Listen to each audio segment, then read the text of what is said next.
என்னடா முட்டையை உடைச்சு தண்ணிக்குள்ள ஊத்துறேன்னு பாக்குறீங்களா? முட்டை பிரியாணி எப்பயும் வேக வச்சுதானே உள்ள சேர்ப்போம். ஆனா இந்த மாதிரி உடைச்சு ஊத்தி ஒரு தடவை செஞ்சு பாருங்க, ரொம்ப நல்லா இருந்ததுங்க.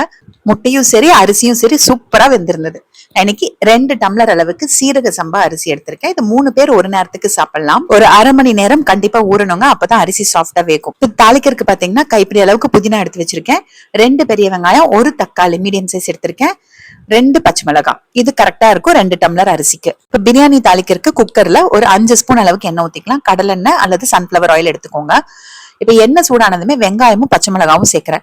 உங்ககிட்ட பிரியாணி சாமான் எல்லாம் இருந்ததுன்னா பிரியாணி எல்லாம் அன்னாசி மொக்கு அதெல்லாமே சேர்த்துக்கோங்க. நான் எப்படி பிரியாணி மசாலா கடைசியில சேர்க்க போறேன், அதுலயே எல்லா பொருளும் சேர்த்துதான் அரைச்சிருப்பாங்க. அதனால நான் மோஸ்ட்லி சேர்க்கறது கிடையாதுங்க. வெங்காயம் நல்லா வதங்கட்டும், வதங்குற வரைக்கும் விட்டுட்டு அடுத்தது நம்ம வெட்டி வச்சிருக்க தக்காளியும் புதினாவையும் சேர்த்துக்கலாம். இதோடவே நான் இஞ்சி பூண்டு பேஸ்ட் ஒரு ஸ்பூன் நிறைச்சு சேர்க்கிறேன், இது கரெக்டா இருக்கும். சிக்கன் மட்டன்னா நம்ம மசாலா அதிகமா சேர்ப்போம், இது முட்டைக்கு அவ்வளவு மசாலா தேவைப்படாது. அதனால ஒரு ஸ்பூன் நிறைச்சு இஞ்சி பூண்டு பேஸ்ட் எடுத்தீங்கன்னா சரியா இருக்கும். சிம்ல வச்சு நல்லா எண்ணெய் பிரிஞ்சு வர வரைக்கும் வதக்கி விடணும். இஞ்சி பூண்டு பச்சை வாசம் போனாதான் பிரியாணி டேஸ்டா இருக்கும். காரத்துக்கு அரை ஸ்பூன் மிளகாய் தூள், 3/4 ஸ்பூன் பிரியாணி மசாலா சேர்க்கிறேன். பிரியாணி மசாலா எந்த பிராண்டா இருந்தாலும் சேர்த்துக்கலாம். இது காரம் அளவா இருக்குங்க, ஏன்னா நம்ம 2 பச்சை மிளகாய் சேர்த்திருக்கோம், இஞ்சி பூண்டுலயும் காரம் இருக்கும். அதனால அரை ஸ்பூன் மிளகாய் தூள் சரியா இருக்கும். இப்போ கொஞ்சம் வதக்கி விட்டுட்டு நம்ம ஊற வச்ச அரிசியை தண்ணி வடிச்சு வச்சிருக்கேன், அதுவும் சேர்த்துட்டு ஒரு நிமிஷத்துக்கு மட்டும் நல்லா கலந்து விட்டுக்கலாம். இப்போ 1:2 ரேஷியோல 2 டம்ளர் அரிசிக்கு 4 டம்ளர் நான் தண்ணி சேர்க்கிறேன். நீங்க பாஸ்மதி அரிசி எடுத்திருந்தாலும் இதேதான். சாதாரண புழுங்கல் அரிசி சாப்பாட்டு அரிசி எடுத்திருந்தீங்கன்னா 1:2 1/2 2 டம்ளர் அளவுக்கு தண்ணி சேர்த்தீங்கன்னா கரெக்டா இருக்கும்.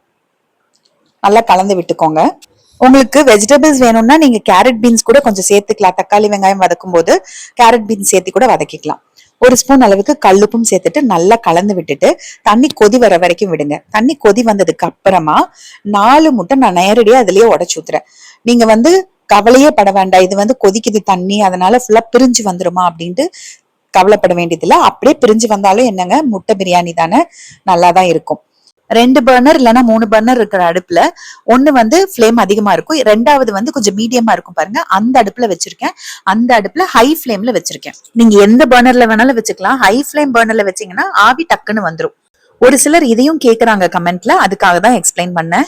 நல்லா ஆவி வர வரைக்கும் விட்டுட்டு ஆவி வந்ததுக்கு அப்புறமா வெயிட் போட்டு கரெக்டா 3 விசில் அல்லது ஆவி வந்ததுக்கு அப்புறமா வெயிட் போட்டு சிம்ல 10 நிமிஷம் கரெக்டா இருக்கும்.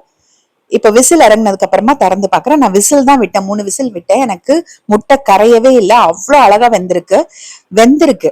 அதாவது வேகாமையும் இல்ல, கரைஞ்சும் போகலங்க, அவ்வளவு அருமையா வெந்திருக்கு.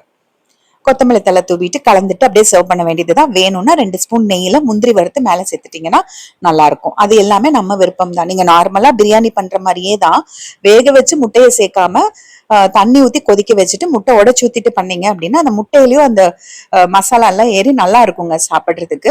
நல்லா சாஃப்டா வெந்திருக்கு, அதாவது ரொம்ப ஹார்ட் ஆகல, வேகாம இல்ல, அவ்வளவு அருமையா வெந்திருந்தது முட்டை. இதே நீங்க சிக்கன் பிரியாணி பண்ற மாதிரி இருந்தாலும் எல்லா ப்ராசஸும் முடிச்சுட்டு குக்கர் மூடுறதுக்கு முன்னாடி இந்த மாதிரி ஒரு 2 இல்லைன்னா 4 முட்டையை உடைச்சு ஊத்திட்டு பண்ணீங்கன்னா அதுவும் நல்லா இருக்கும். ஏன்னா நிறைய நம்ம சிக்கன் பிரியாணி ஹோட்டல்ல சாப்பிடும்போது முட்டையும் வச்சுதான் கொடுப்பாங்க. அந்த மாதிரி ஸ்டைல்ல பண்றதுக்கு முட்டை வேக வச்சு சேர்க்காம உடைச்சு ஊத்தியும் இது மாதிரி செஞ்சு பாருங்க. எப்படி இருந்ததுன்னு எனக்கு கமெண்ட்ல சொல்லுங்க. பிரியாணிக்கு எப்பயுமே தொட்டுக்கிறதுக்கு நம்ம பண்றது தயிர் பச்சடி, அப்படி இல்லைன்னா வேற என்ன கிரேவி இருந்தாலும் நல்லா சூட் ஆகும்.